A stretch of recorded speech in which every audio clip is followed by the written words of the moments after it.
ملاحظہ فرمائیے.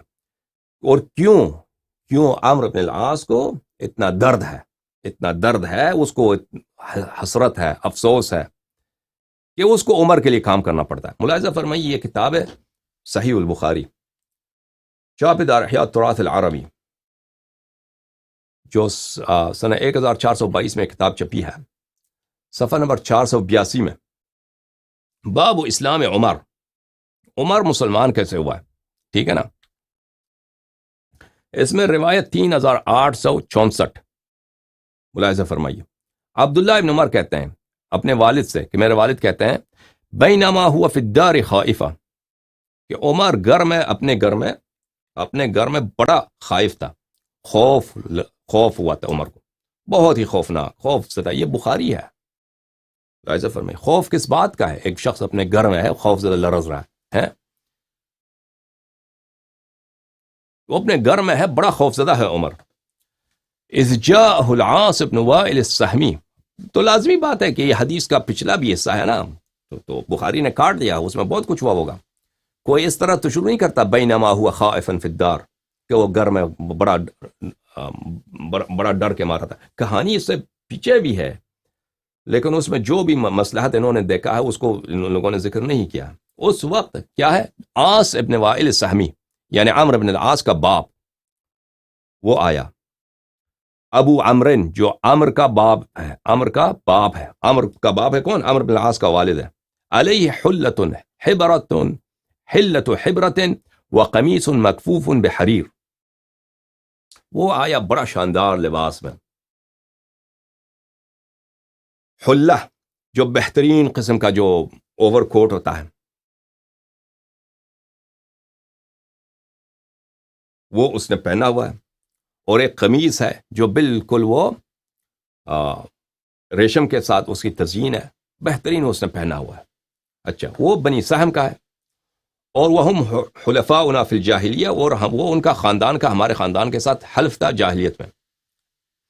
فقال ما بالک, اس نے میرے باپ کی طرف دیکھا ہے, عمر کی طرف دیکھا ہے, کہا کہ تجھے کیا ہوا ہے, تو اتنا خوفزدہ کیوں ہے, لرز رہا ہے گھر میں بیٹھے بیٹھے. قال زعم قومك انهم سيقتلوني ان اسلمت.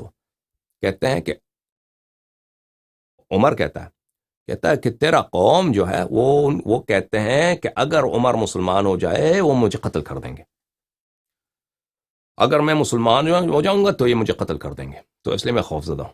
یہ کہ کیا ہے, بخاری ہے, باب اسلام عمر ہے. یہ جو کہتے ہیں کہ عمر اتنا دلیر تھا, تلوار لے کے آئے کہ اذان پڑھو, اس کے خود وہ کیسے مسلمان ہوا ہے, اس کی اتنی دلیری ہے, ٹھیک ہے نا. مسلمانوں میں تو امیر المؤمنین علیہ السلام شیر خدا ہیں, مسلمانوں میں تو جعفر طیار ہیں, مسلمانوں میں تو حمزہ ابن عبد المطلب علیہ السلام ہیں. تو یہ اصل جو کہانی ہے اس کے اسلام لانے کی, وہ کیسے مسلمان ہوا. تو ایک شخص عاص ابن وائل, جو رسول اللہ صلی اللہ علیہ وسلم کا بدترین دشمن ہے. بسم اللہ الرحمن الرحیم, انا اعطیناک الکوثر فصل لربک وانحر ان شانئک هو الابتر. ان شانئ, آپ کا مبغض وہ خود ابتر ہے, آپ کا مبغض وہ خود ابتر ہے. یہ مبغض شانئ کون ہے پتہ ہے آپ کو؟ شانئ کون ہے؟ یہ شانئ عمرو بن العاص اور اس کا باپ عاص بن وائل ہے.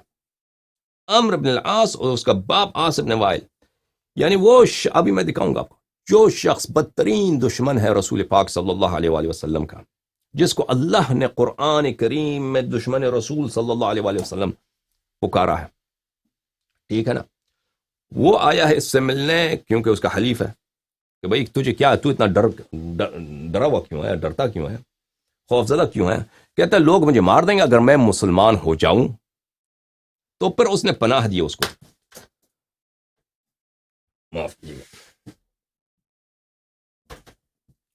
قلم گر گیا, اس نے پناہ دے دی اس کو. قال لا سبیل الیک,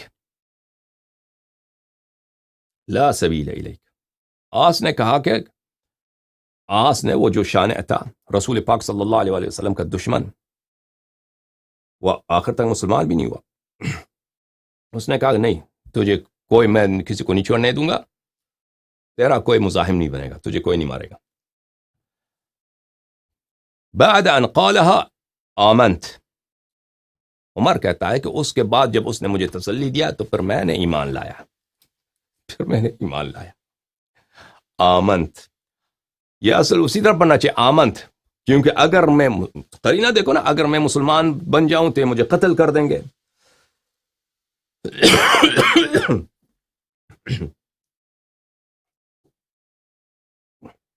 وہ سردار ہے بھائی، بہت بہترین لباس پہن کے آیا ہوا ہے، وہ نخرے والا مغرور سردار، وہ کہتا ہے نہیں تجھے میں نے پناہ دیا، تو اس کے بعد میں ایمان لایا ہوں. یا مثلا یہ لوگ جو بخاری کے شراح ہیں وہ اس طرح تو نہیں پڑھنا چاہتے، وہ سے کہتے ہیں امنت، بعد ان قالها امنت، یعنی اس نے جب کہا تو پھر مجھے تسلی ہو گیا، پھر میرا خوف اٹھ گیا میرے سے، میں خوف زدہ تھا.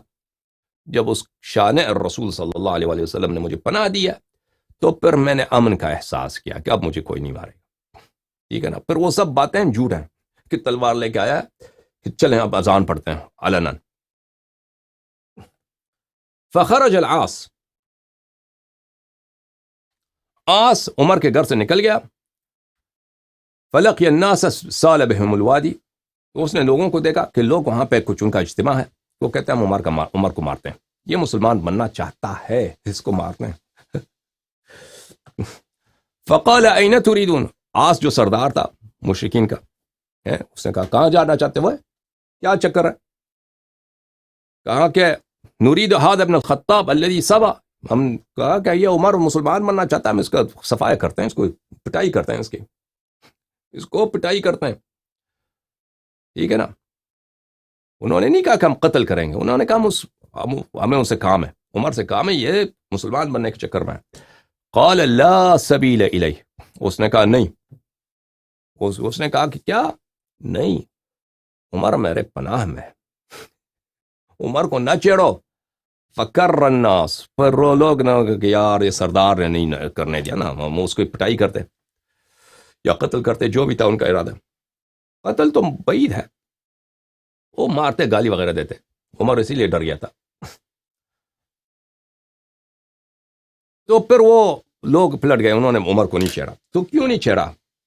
تو عاص ابن وائل کا یہ کیا ہے، عاص کا ان پہ احسان ہے. عاص ابن وائل اور عمرو عاص کے والد کے پروٹیکشن میں رہنے والے لوگ ہیں. اچھا، میں نے کہا شان اکل ابتر هو الابتر کون ہے؟ یہ عمرو بن العاص، کیونکہ یہ لوگوں نے، عمرو بن العاص نے رسول اللہ صلی اللہ علیہ وآلہ وسلم کے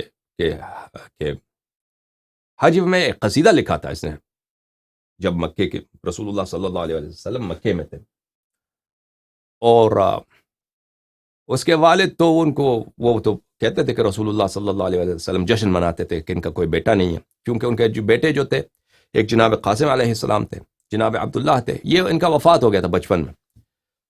اور جب ان کے وفات ہو گیا تھا تو وہ خوش ہو گئے تھے کفار قریش، اور کہا تھا کہ رسول اللہ صلی اللہ علیہ وسلم نستجیر باللہ، ان کی نسل نہیں، ابتر، ان کی کوئی نسل نہیں رہے گی. تو اللہ تعالیٰ نے کہا کہ جو تیرا مبغض ہے، جو تیرا شانع ہے، ان شانعک هو الابتر، وہ ابتر ہے. ٹھیک ہے نا. ملاحظہ فرمائیے، یہ کتاب دلائل النبوہ ومعرفت احوال صاحب الشریعہ، تألیف البیہقی، الصفر الثانی، چاپ دار الکتب العلمیہ، جو سنہ 1988 میں چھپی ہے. ملاحظہ فرمائیے یہاں پر روایت ہے، روایت نہیں ہے، صفحہ نمبر نہیں ہے، مثلا 69 میں، کہ قاسم ابن رسول اللہ صلی اللہ علیہ وآلہ وسلم، کنیا بھی ہے نا، کنیا مبارکہ کیا ہے؟ حضرت رسول صلی اللہ علیہ وآلہ وسلم کا ابو القاسم. اور ان کے جو کوئی ان کو ابو القاسم کے اسم سے بہت کم تاریخ میں پکارا ہو، کنیا ان کا ابو القاسم ہے، لیکن رسول اللہ صلی اللہ علیہ وآلہ وسلم کے لقب سے پکارتے تھے. لیکن ان کا جو بھائی تھا جناب عقیل علیہ السلام، کیونکہ ان کے بڑے بھائی تھے، وہ ایک ہی گھر میں پلے تھے نا. رسول اللہ صلی اللہ علیہ وآلہ وسلم کی پرورش جناب حضرت ابو طالب علیہ السلام کے گھر میں ہوئی تھی، ان کے دامن میں پلے بڑے تھے. تو جناب عقیل علیہ السلام ایک بھائی کی طرح تھے رسول اللہ صلی اللہ علیہ وآلہ وسلم کے لیے، تو وہ ان کو ابو القاسم کہتے تھے، ابو القاسم. كان القاسم ابن رسول الله صلی اللہ علیہ وآلہ قد بلغ ان يركب الدابة ويسير النجيب. جناب قاسم علیہ السلام حضرت فاطمہ الزہرا سلام اللہ علیہا کے بھائی اور حضرت خدیجہ سلام اللہ علیہا کے فرزند، یہ نوجوان ہو گئے تھے، مثلا عمر کافی ہو گیا تھا، یہ گھوڑے پہ سوار بھی ہوتے تھے اور سواری پہ سوار ہوتے تھے، گھوڑے پہ سوار ہوتے تھے. جب ان کی وفات ہو گئی ہے تو عمرو بن العاص ابن النابغہ اس نے کہا لقد اصبح محمد ابتر من ابن صلی اللہ علیہ وآلہ وسلم، کہ رسول اللہ صلی اللہ علیہ وآلہ وسلم ابتر ہو گئے ہیں، اپنے بیٹے سے ابتر ہو گئے ہیں. تو اس وقت اللہ نے یہ سورہ نازل کیا ہے، انا اعطیناک الکوثر فصل لربک وانحر ان شانئک هو الابتر. کذا روی بهذا الاسناد. بیہقی فرماتے ہیں کہ اس طرح یہ روایت میں یہی ہے کہ ابتر کی اس روایت میں کون ہے؟ ابتر کون ہے؟ عمرو بن العاص ہے. والمشہور، لیکن مشہور یہی ہے ان آیت نزلت فی ابیہ، مشہور یہ ہے کہ آیت کا نزول کس کے شان میں ہے؟ ہاں، عاص ابن وائل کے شان میں ہے. وہی جس نے کی پناہ میں بس قول صریح ہے بخاری. عمر مسلمان ہوئے ہیں تو کس کی پناہ میں؟ ہاں. اور اب وہاں پہ میٹنگ میں کیا گزرا ان کے درمیان نا، وہ تو عمر تو نقل نہیں کرتا، اگر کوئی اپنی برائی بات تو نقل تو نہیں کرتا نا. جو رسول اللہ صلی اللہ علیہ وسلم کا پکا دشمن ہے، جس کو اللہ نے کہا یہ آپ کا مبغض ہے اور یہ ابتر ہے، یعنی عاص، ٹھیک ہے نا، وہ اس سے میٹنگ رکھتا ہے اور کہتا ہے میں لوگوں کو تجھے ٹچ نہیں کرنے دوں گا. پھر اس کے بعد یہ مسلمان ہوتا ہے. تو وہاں پہ کیا وعدے کیے ہوں گے بھائی؟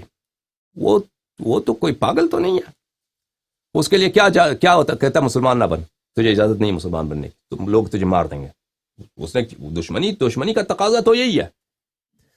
وہ اسلام، اس کے لیے اسلام، قریش کے سردار جو تھے وہ اسلام کو اپنے لیے سب سے بڑا خطرہ سمجھتے تھے، اور اسی لیے تو ہر طرح سے رسول پاک صلی اللہ علیہ وآلہ وسلم کی دشمنی کرتے تھے، ٹھیک ہے نا.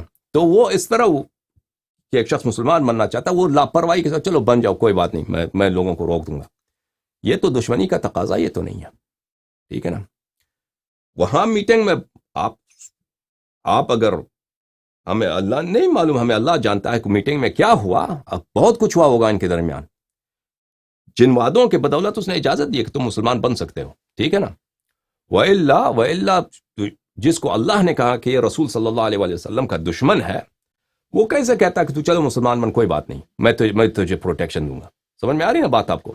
وہاں پہ کچھ ضرور وعدے کیے ہوں گے عمر نے مشرکین قریش سے، کچھ وعدے ہوں. وہ ایسی باتیں تو تاریخ میں نقل نہیں ہوتی، وہ آپ کو یعنی اندازہ کرنا ہوتا ہے. وَإِلَّا کیسے ہو سکتا ہے کہ ایک شخص اپنے گروہ سے ایک دوسرے شخص کو اپنے سخت ترین مخالف کے گروہ میں جانے دیتا ہے اور کہتا ہے میں تجھے پروٹیکشن بھی دوں گا؟ نہیں، وہاں پہ کچھ ہوا ہوگا.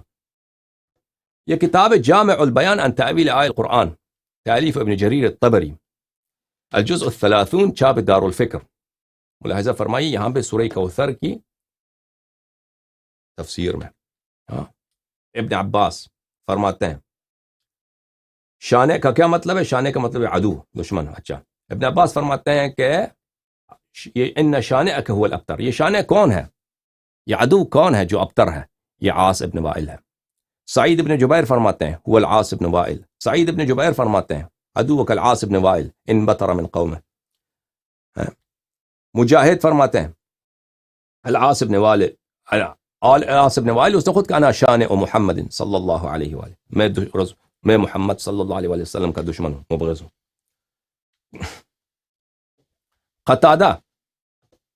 قتادہ فرماتے ہیں شانئ کون ہے؟ شانئ عاص ابن وائل ہے. قتادہ فرماتے ہیں شانئ کون ہے؟ عاص ابن وائل ہے، ٹھیک ہے نا. عاص ابن وائل جس کو اللہ نے کہا یہ رسول صلی اللہ علیہ وسلم کا دشمن، شانئ دشمن ہے، ابتر ہے، قیامت تک اس کے ماتھے پہ لعنت کی قرآن نے، ٹھیک ہے نا. اور قیامت تک بغض نبی صلی اللہ علیہ وآلہ وسلم، بلکہ ابد تک بغض نبی صلی اللہ علیہ وآلہ وسلم کا ٹپا لگ دے اس کے ماتھے پر. وہ شخص کون ہے؟ حامی ہے عمر کا اور اس کے سپورٹ میں یہ شخص مسلمان ہوا ہے.